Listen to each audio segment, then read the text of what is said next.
The Cabinet Secretary will be aware of my concerns at the changes to the Cambrian Line timetable following previous questions and engagements on the issue. It was great to hear earlier answers on improvements to the South and the North Wales lines, but that's of scant consolation to the people along the Cambrian Line.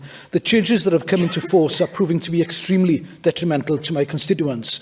People who can't travel to work, can't go shopping or to see their family and friends, and essentially pushing people into more expensive and environmentally damaging car use. The changes were justified at the time based on low passenger use, something the Cabinet Secretary himself said in a previous answer to me.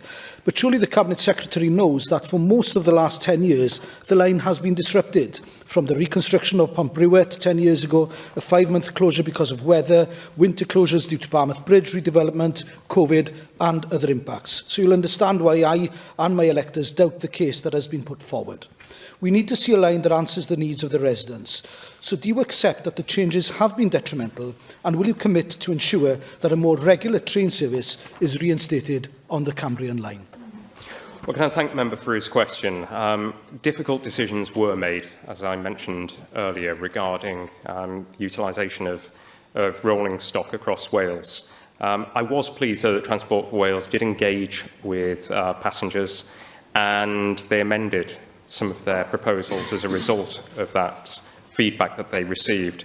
The December timetable change has led to improved frequency, improved punctuality and performance, and it's my hope that as a result of that we'll also see an increase in the number of people using that particular line. If we can drive up patronage, that surely helps the argument for increasing service provision, and so we will be assessing the impact that it's had on communities.